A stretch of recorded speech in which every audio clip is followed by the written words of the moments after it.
If you are over 60, this may be one of the most important episodes you hear this year. Now picture this. A walk that once took 5 minutes now takes 15, with pauses you never needed before. Halfway down the block, your legs feel weak, unsteady, and you wonder if you will make it back home safely. But here is what almost no one tells you about aging and walking. A major 2022 study published in the Journal of Geriatric Physical Therapy found that more than 70% of seniors with walking difficulty are not struggling because their legs are weak. They are struggling because most exercise and rehabilitation programs only train muscles or joints, while missing a third system that walking depends on. And what is even more striking is what that same research found next. The roughly 30% of seniors who did focus on this third system, using just 3 specific leg exercises, continued to walk confidently and independently well into their 70s. So here is why you should watch this episode. Japan's oldest practicing doctor put those exact exercises to the test in a clinical program involving more than 1,000 older adults. After just 8 weeks, nearly 85% improved their walking speed, balance, and endurance to levels they remembered from decennia earlier. And in today's conversation, he will show you how to rebuild those same patterns yourself. Welcome back to the Senior Health Podcast. Doctor, I am genuinely excited for this episode. So am I, John. And today's episode does not even require a gym or complicated equipment. It relies on one simple exercise, broken into 3 essential parts, done safely at home. And this is not only about walking. It is about whether seniors remain confident and independent as the years pass. That really resonates, because for so many of my patients, walking is not just movement.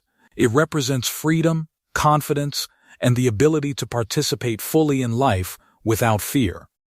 That is exactly right. I have spent decades caring for seniors, and most are not broken. They are disconnected. Their bodies have not failed. It is the communication that has simply faded. And today we are going to restore it. Right. And if you are watching now, please let us know whether you are new to the channel or that you have been following for a while. We love to connect with everyone. We will walk through one foundational exercise with 3 key components that I use with my own patients. And please stay until the end, because these exercises only work when you understand how they fit together, and skipping one is often why seniors never see real improvement in their walking. That reminds me of a patient I treated some years ago, Eleanor, 70. She slowly stopped walking outdoors because she felt unsteady and afraid of falling. She participated in your trial using this exercise, and now she is walking every morning again, smiling, no fear. That is the power of reconnection.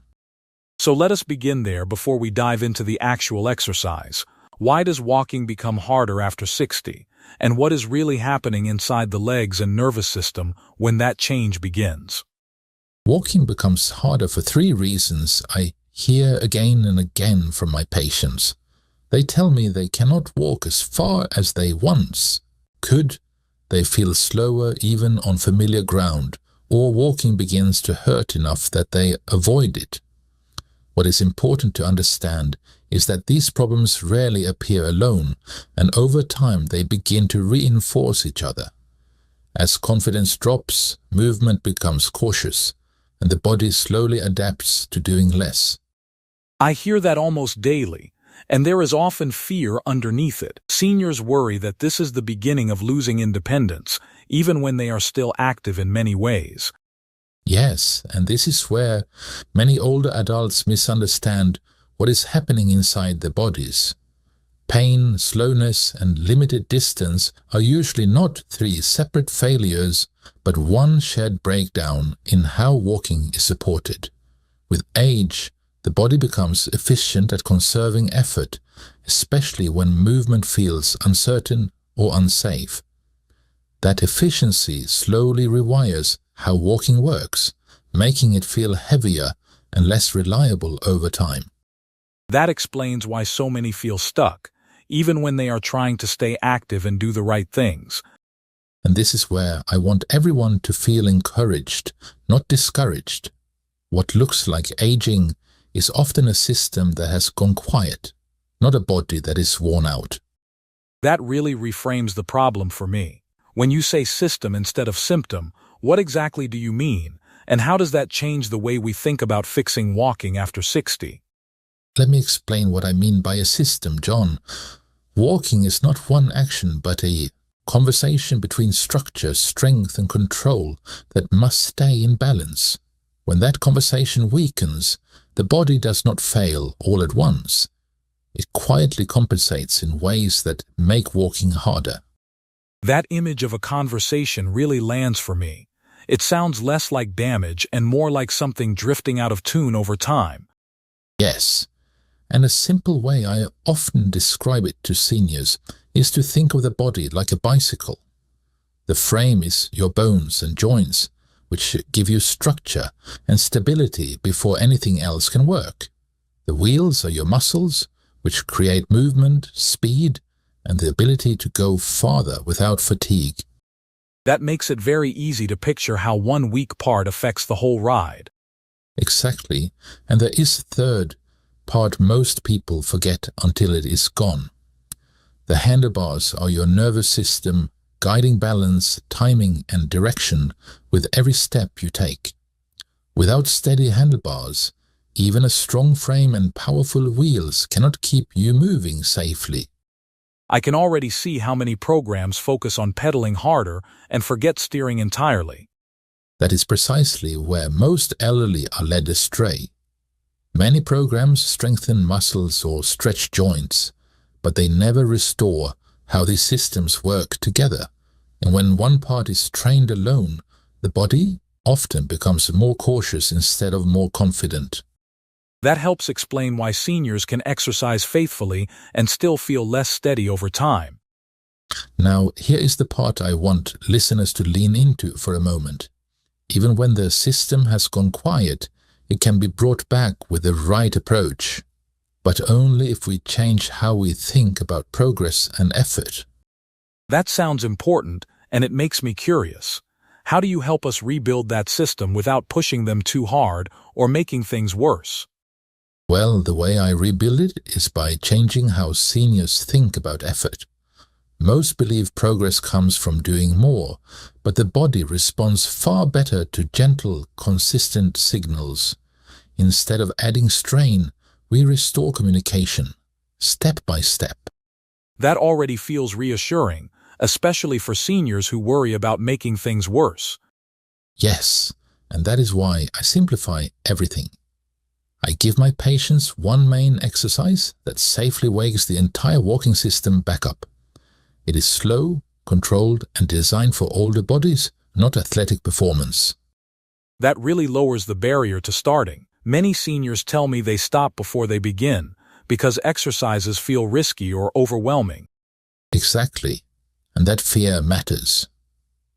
This one exercise works across the whole system instead of isolating one part, supporting joints, activating muscles, and restoring balance together. When those three reconnect, walking starts to feel natural again. That brings the bicycle image back clearly. It sounds like the whole ride comes into balance. Yes, and the structure is just as important as the movement. The exercise is done in three connected parts, slowly with short holds and nothing rushed or skipped. If you leave one part out, the system stays incomplete. But when all three are done together, even gently, the change can be remarkable. That really draws me in. Can we slow down and walk seniors through the very first part so they can picture it before trying it themselves? Yes, let's begin with the main exercise itself, because this is the foundation everything else builds on. I start by asking to stand upright, with feet about shoulder width apart, lightly holding a chair or counter in front of them for balance. From there, they should slowly shift their weight forward onto the balls of their feet and lift both heels off the ground. At the top of that movement, they hold for a full 5 seconds before slowly lowering their heels back down. That pacing already feels different from how most seniors are told to exercise. It sounds calmer and more controlled. Yes, and that is intentional. I recommend that seniors repeat this heel lift 10 times in a row, focusing on steady breathing and control, not speed. This movement activates the calf muscles, which are responsible for pushing the body forward with each step. When these muscles weaken, seniors lose walking speed first, then endurance soon after. That explains why so many seniors say they feel like they run out of steam even on short walks. Exactly. When the calves begin working properly again, each step requires less effort. That translates into walking farther without fatigue and maintaining a steadier pace over time. This is why this first part directly improves walking speed and distance. I also notice you keep the instructions very simple, which matters for confidence.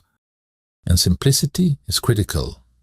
Now, if this heel lift feels too easy, we do not add weight or change the exercise. Instead, we keep the same movement, but perform it at the edge of a step, holding a railing for safety. The balls of the feet stay on the step while the heels lower slightly below and then rise again, still holding for 5 seconds and repeating 10 times. That variation makes sense because it deepens the movement without adding risk or complexity. Yes, and once seniors are comfortable with that, the body is ready to learn the second part of the same exercise. This next movement looks similar, but it trains a completely different function of walking, and it plays a major role in preventing trips and falls. That sounds important. How does this next part differ from what we just covered, and what does it change for seniors when they walk? The next part looks similar at first, but it trains something entirely different. We start in the same position, standing tall with the feet about shoulder width apart and lightly holding a chair or counter. This time, instead of lifting the heels, seniors shift their weight back onto their heels and lift their toes off the floor.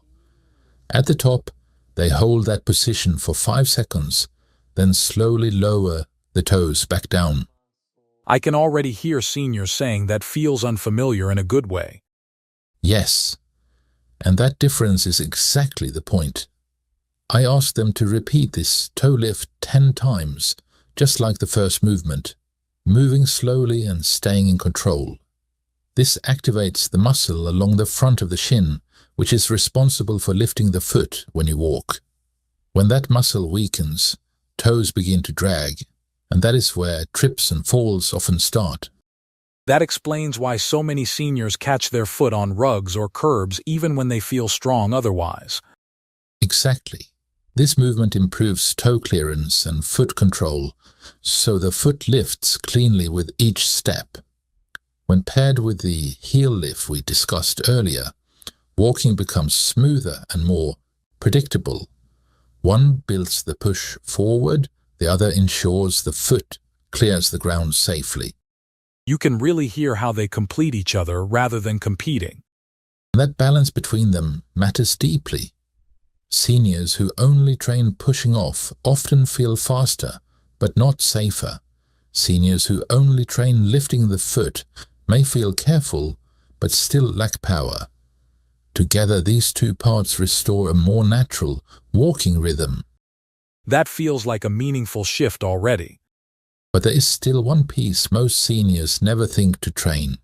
Even with strong muscles, walking will remain shaky if this last part is missing. And it is often the difference between feeling steady and feeling hesitant. That makes me pause. What is this final piece, and why does it matter so much for confidence and balance when walking? This final piece is balance, and it is the part almost everyone skips.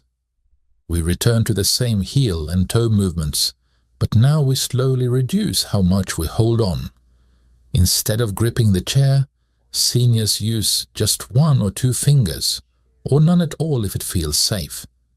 That small change forces the nervous system to wake up and take control again. I can feel how that would change everything. even though the movement itself stays the same.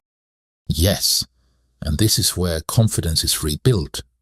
When the hands let go, the brain has to coordinate joints, muscles, and timing all at once.